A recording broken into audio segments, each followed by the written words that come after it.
Nafs itu ada zahir, ada batin.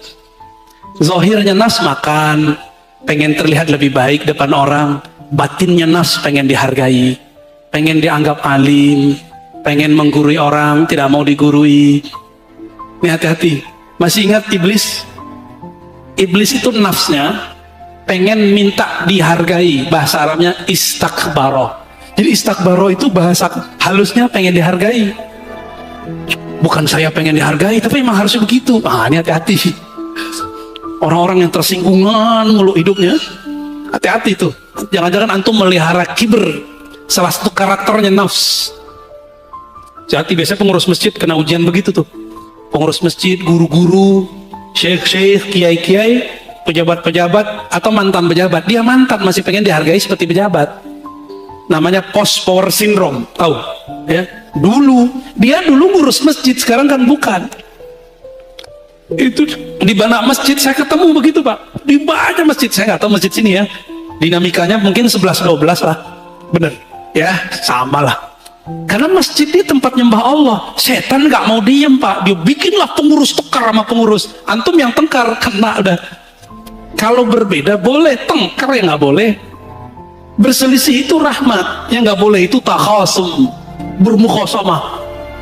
Mulai kemudian orang kalau udah mukhasamah tengkar, nyari kesalahan orang nggak. Ada beberapa masjid udah kayak partai politik Pak.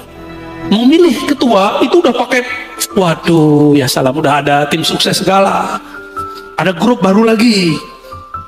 Ya salam. Semoga Masjid Nabawi seperti Nur Nabi Sallallahu Alaihi Wasallam, berselisih untuk maju, bukan berselisih untuk bertengkar. Amin. Nafs ini fiha lazzah. Hawa nafsu itu ada lezatnya. Ini saya ngomong begini, itu ada nafsunya. Kalau saya menikmati ngata-ngatain orang, maka saya niatkan kalam saya ini ngata-ngatain diri saya sendiri.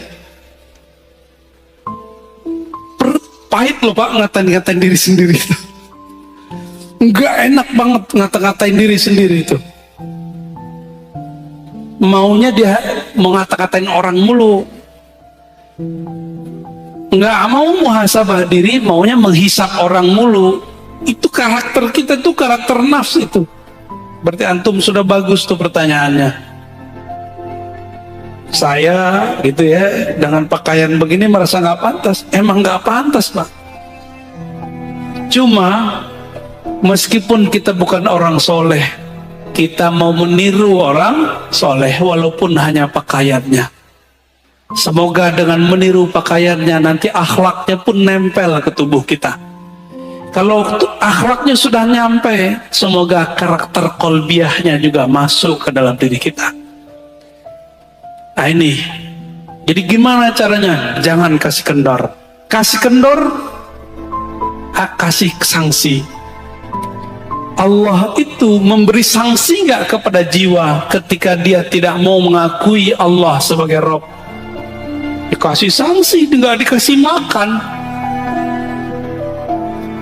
Maka antum yang lalai kepada Allah, kasih sanksi, matanya nggak boleh tidur 1 jam.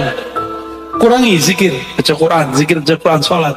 Harus disangsi diri kita ini. Diberikan dia hukuman, disiplin.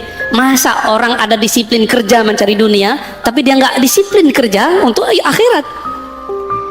Orang yang tidak sukses di masa tuanya dunia karena dia masa mudanya tidak disiplin. Sepakat? Benar?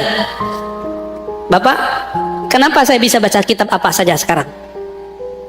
Karena saya disiplin dulu di umur. Mulai dari umur 15 tahun saya belajar baca kitab, jadi telat belajar kitabnya. Kawan-kawan mungkin umur 12 sudah mulai hafal alfiah. Saya belajar itu umur 15. Karena saya tahu ini ilmu mahal, nggak pernah kita tinggal lagi. Kuliah pun, ketika orang tua saya mengatakan, nak cari kerjaan, bapak susah. Saya bilang, Pak, apapun, tolong beasiswain saya 4 tahun. Dan benar-benar Pak, saya 12 tahun mendidik nafsu saya untuk tidak pacaran. Ya, itu 12 jam setiap hari. Enggak hura-hara ke sana sini, sibuk baca buku masuk. Jadi merbot di pesantren, azan, kadang-kadang imamnya nggak ada, kita jadi imam.